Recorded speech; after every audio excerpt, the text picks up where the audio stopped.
ओम शांति। आज 4 जून 2025 प्रातः मुरली बाप दादा मधुबन से मधुर अनमोल महावाक्य है। मीठे बच्चे, तुम अभी श्रीमत पर साइलेंस के अति में जाते हो। साइलेंस माना पीसफुल, आत्मा का स्वधर्म है शांति। तुम अभी श्रीमत पर माना श्रेष्ठ शिक्षा, सद्गति की शिक्षा, परमात्मा की शिक्षा के साथ तुम अभी श्रीमत पर साइलेंस की आती में जाते हो। तुम्हें बाप से शांति का वर्षा मिलता है। शांति में सब कुछ आ जाता है। प्रश्न, नई दुनिया की स्थापना का मुख्य अधिकार क्या है? अधिकार या आधार? दोनों आ जाता है, क्योंकि नई दुनिया स्थापन करना, दुखों को खत्म करना, अखिल मनुष्य मात्र को, सृष्टि को, पांचों तत्वों को तमो प्रधान से सत्व प्रधान बनाना, केवल परमपिता परमात्मा हाईएस्ट शक्ति, ऑल माइटी अथॉरिटी, परमपिता परमात्मा लिबरेटर ही कर सकता है। इसीलिए कितना सुंदर प्रश्न है। नई दुनिया की स्थापना का मुख्य आधार क्या है? उत्तर, पवित्रता। बाप जब ब्रह्मा तन में आकर नई दुनिया स्थापन करते हैं, तब तुम आपस में भाई बहन हो जाते हो। स्त्री पुरुष का भान निकल जाता है। इस अंतिम जन्म में पवित्र बनते हो तो पवित्र दुनिया के मालिक बन जाते हो। इतना छोटा सा त्याग करते हो और कितनी बड़ी प्राप्ति जन्मों जन्मों के लिए पाते हो, क्योंकि तुम तो अब कब ज्ञान में आए हो तुम्हें पता है। ऑलरेडी पूरा जीवन तो ऐसा ही गया है और ऊपर से श्वासों का भी भरोसा नहीं है। लेकिन जितना भी समय तुम मन वचन कर्म कृति वृत्ति दृष्टि से पवित्र रहते हो, शुद्ध रहते हो, स्वच्छ रहते हो, उतना ही तुम्हें उच्च भाग्य मिलता है, स्वर्ग पद प्राप्त होता है। इसीलिए बाबा कहते उत्तर में, इस अंतिम जन्म में पवित्र बनते हो तो पवित्र दुनिया के मालिक बन जाते हो। तुम अपने आप से प्रतिज्ञा करते हो, हम भाई बहन हो रहेंगे, विकार की दृष्टि नहीं रखेंगे, एक दो को सावधान कर उन्नति को पाएंगे। गीत चला है जाग सजनिया, जाग तेरे सुख के दिन आयो रे। ओम शांति। मीठे मीठे रूहानी बच्चों ने गीत सुना और बुद्धि में स्वदर्शन चक्र फिर गया। कैसा हुआ स्व का दर्शन? कि सृष्टि के आदि में, शुरुआत में, सतयुग में हम क्या थे, कैसे थे, क्या थे हमारे गुण, क्यों स्वर्ग की सभी कामना करते हैं। उसके बाद द्वापर त्रेता युग में हम कैसे थे, क्यों प्रभु रामचंद्र की सीता मैया की जय कहते हैं, क्यों श्री कृष्ण जन्माष्टमी और क्यों श्री राम नवमी, क्या है इसका राज। ये सब कुछ हमें परमपिता परमात्मा सहज राजयोगा मेडिटेशन में और मुरली में समझाते हैं। तो बाबा कहते, बच्चे स्वदर्शन चक्रधारी, फिर चक्र फिर गया ना। बाप भी स्वदर्शन चक्रधारी, बाप भी स्वदर्शन चक्रधारी कहलाते हैं तुम्हें, क्योंकि सृष्टि के आदि मध्य अंत को जानना, यही तो स्वदर्शन चक्रधारी बनना है। और यह बातें सिवाय बाप के और कोई समझा भी ना सके। ये तो बड़ा सत्य है। आज तक हमें किसी ने सच में सद्गति का ज्ञान समझाया नहीं था, नहीं तो अभी तक हमारी सद्गति हो जाती, दुनिया में सुख शांति प्राप्त हो जाती। लेकिन ऐसा दिखता नहीं है। और कोई कहेगा हमारे लिए तो यही स्वर्ग है, लेकिन स्वर्ग में तो अमरपुरी है, वहाँ तो इच्छा मरण है, वहाँ तो मनुष्य समय के पहले मरता ही नहीं। लेकिन यहाँ तो क्या है, कली राक्षस, कली रावण, माया सबके पीछे लगा हुआ है। काल का कोई भरोसा नहीं, काल कभी नहीं पूछता तू कितना श्रीमंत है, तू कितना पढ़ा लिखा है, तेरा कितना समाज में नाम मान शान है, कुछ भी नहीं। तू छोटा है, बड़ा है, बुढ़ा है, सबको काल कभी भी खाता है ना, मृत्यु तो अचानक होती है। तो ये ज़रूर सतयुग नहीं है, कलयुग है। सो बाबा ने हमें समझाया कि तुम सतयुग में कैसे थे, 16 कला संपूर्ण, सर्वगुण संपूर्ण, सत्व प्रधान थे। माना सत्व माना क्या, सातों गुणों की प्रधानता थी आत्मा के संस्कारों में। माना क्या, आत्मा हर परिस्थिति में एक दूसरे के साथ, एक ही नहीं सभी आत्मा एक जैसे थी। मतलब शांत स्वरूप थी, सुख स्वरूप थी, शक्ति स्वरूप, प्रेम स्वरूप, पवित्र ज्ञान स्वरूप, सत्य स्वरूप और आनंद स्वरूप, सुख स्वरूप आत्मा थी। हर आत्मा ऐसी होती है, तभी इस धरती पे स्वर्ग कहलाते हैं। तो बाबा ने हमें समझाया, बच्चे तुम सृष्टि में क्या आदि में कैसे थे, फिर अंत में कैसे आ गए जन्म मृत्यु का खेल खेल के, फिर तुम मध्य में कैसे थे, कैसे पहुंच गए मध्य में, और अंत में आ गए हो तो फिर से आदि शुरू हो जाएगा। तो ये सारा चक्र बाबा समझाते और हम उसको समझते, चिंतन करते, मंथन करते, भाई मक्खन निकलता स्वभाव संस्कार परिवर्तन का और श्रेष्ठ कर्म होते हैं तो भाग्य निर्मिति होती है। हाँ, सो कहते हैं ना, लक्ष्मी घर में पानी भरती है, माना हमारे अंदर वो लक्षण आते हैं और हम ऐसे क्या बनते हैं, नर से नारायण, नारी से श्री लक्ष्मी बनते हैं। इसीलिए तो कहावत है ना। तो मीठे मीठे बच्चों को बाबा कहते हैं, मीठे मीठे सिखिल दे बच्चों प्रति माता पिता बाप दादा का याद प्यार और गुड मॉर्निंग। रूहानी बाप की रूहानी बच्चों को नमस्ते। हम रूहानी बच्चों के रूहानी बाप दादा को याद प्यार गुड मॉर्निंग नमस्ते। धारणा के लिए मुख्य सार है, ये समय बहुत वैल्यूबल है, इसे फालतू की बातों में गंवाना नहीं है। कितने भी तूफान आए, घड़ा बाबा क्या कहते हैं, कितने भी तूफान आए, घाटा भी पड़े, लेकिन बाप की याद में रहना है।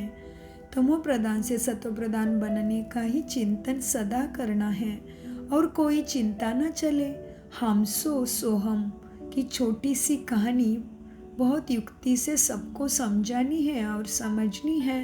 सोहम मंत्र का जप करते हैं ना भक्ति में, लेकिन अर्थ तो कुछ भी नहीं जानते। सोहम माना हम ही जो हमारे घरों में देवी देवताओं की पूजा कर रहे हैं।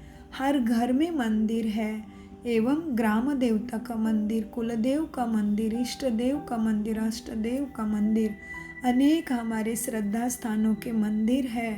तो वो कौन थे, कहाँ से आए थे, वही सोहम बन रहे हैं। हम ही थे, हम ही बन रहे हैं। हम ऐसे क्यों बने, तमो प्रधान, विकारी, श्रेष्ठाचारी से दुराचारी, अत्याचारी, पापाचारी क्यों बने? क्योंकि हम जन्म मृत्यु का खेल खेला। तभी हम आत्मा बैटरी ने, चैतन्य बैटरी ने कभी भी परमात्मा को याद नहीं किया, क्योंकि परमात्मा का सृष्टि रंगमंचों पे एंट्री नहीं हुई थी। रोल का उसमें ड्रामा में रोल ही नहीं, क्योंकि सूरज आकाश में है। लेकिन तुम कहोगे रात्रि में भी दिख जाए तो पॉसिबल है क्या? नहीं।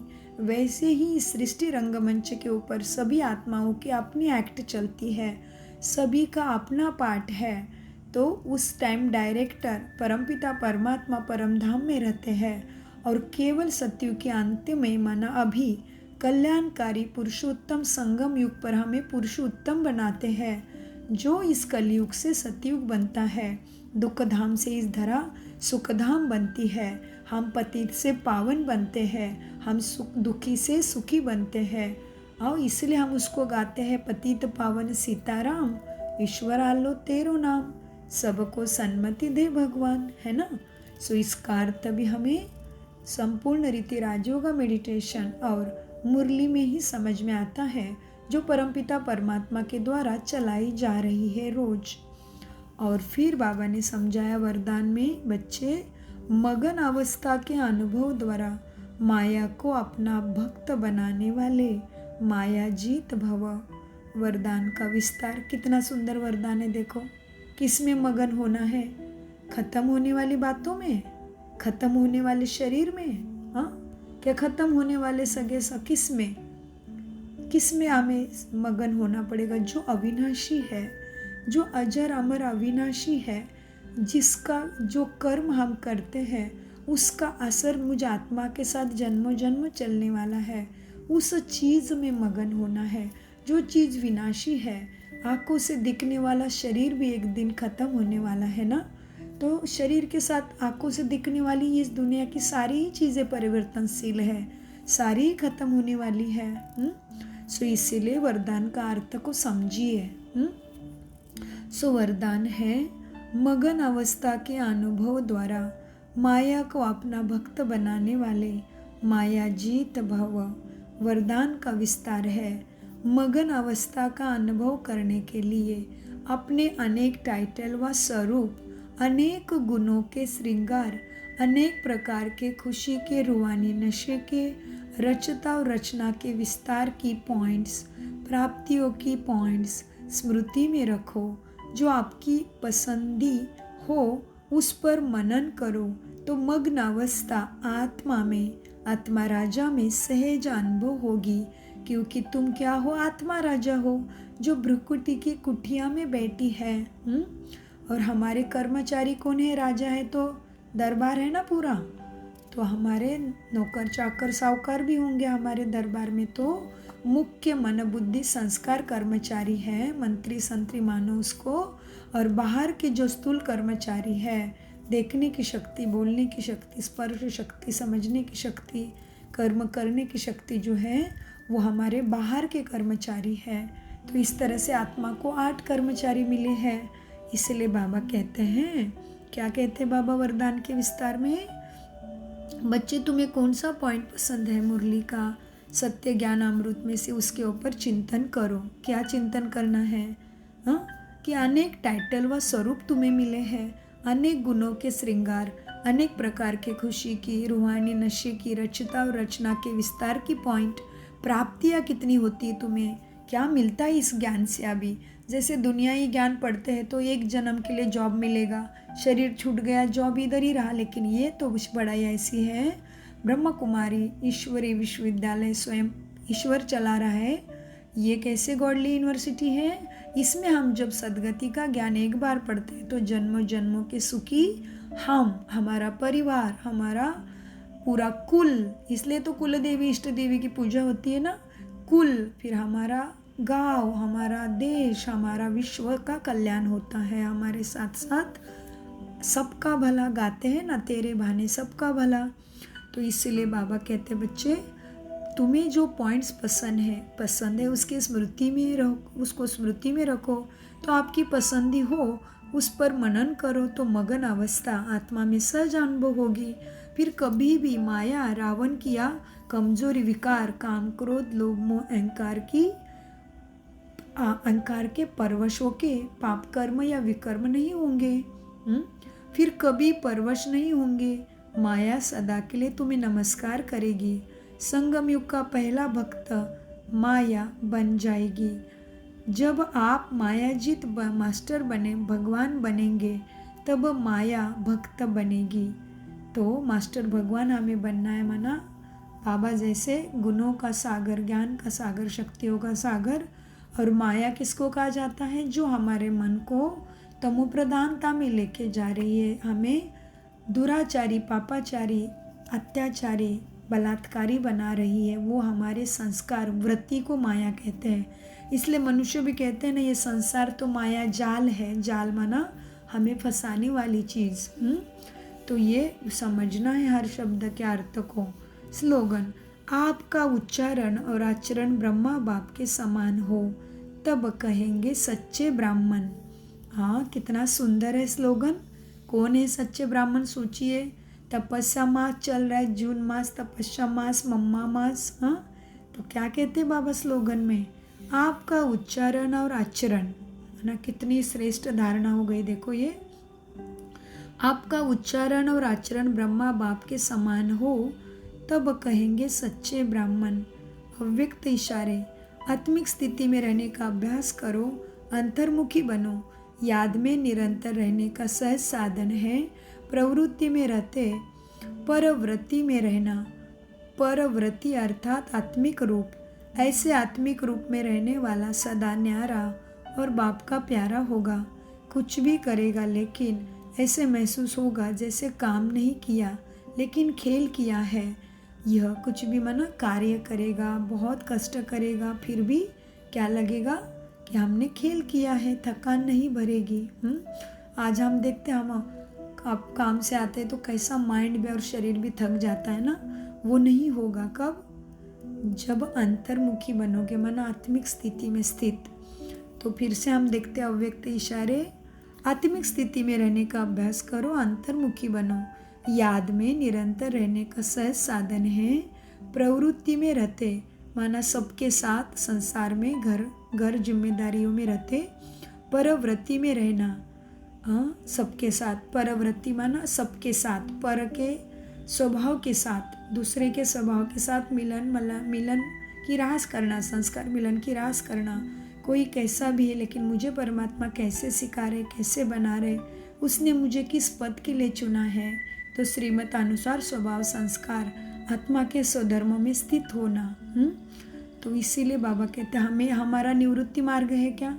हम सन्यासी है क्या? घर बार छोड़ के चले गए हैं क्या? जिम्मेदारी छोड़ के भगवान के खोज में? नहीं। हम प्रवृत्ति में रहते हैं, गृहस्थी में, माना सबके साथ रहते हैं। इसलिए बाबा कहते हैं याद में निरंतर रहने का सहज साधन है। प्रवृत्ति में रहते, परवृत्ति में रहना। परवृत्ति अर्थात आत्मिक रूप। ऐसे आत्मिक रूप में रहने वाला सदा न्यारा और बाप का प्यारा होगा। कुछ भी करेगा लेकिन ऐसे महसूस होगा जैसे वो काम नहीं किया, कष्ट नहीं किया, लेकिन खेल किया है। ये रूहानी नयन, ये रूहानी मूर्त ऐसे दिव्य दर्पण बन जाएगी, जिस दर्पण में हर आत्मा बिना मेहनत के आत्मिक स्वरूप ही देखेगी। कितना गहरा है ये अव्यक्त इशारा। बार बार पढ़ेंगे, बार बार सुनेंगे, समझेंगे, तभी इसका अर्थ प्रैक्टिकल में समझ पाएंगे। रूह माना लाइट, और आत्मा कैसी है? लाइट ज्योति है ना, प्रकाश है ना। और आत्मा का पिता परमपिता परमात्मा भी क्या है? ज्योतिर्लिंगम है, महादेव है ना। और परम है, परम माना उच्च है, परमपिता। तो बाबा कहते हैं ये रूहानी नयन, ये रूहानी मूर्त ऐसे दिव्य दर्पण बन जाएगी, जिस दर्पण में हर आत्मा बिना मेहनत के आत्मिक स्वरूप ही देखेगी। ओम शांति, ओम शांति, ओम शांति। मीठे प्यारे बाप दादा का अनगिनत पदम गुना शुक्रिया, शुक्रिया, शुक्रिया। शुक्रिया फरिश्तों। कम बोलो, मीठा बोलो, धीरे बोलो, सोच समझ कर बोलो। मेरा बाबा, प्यारा बाबा, मीठा बाबा, शिव बाबा सदा याद है।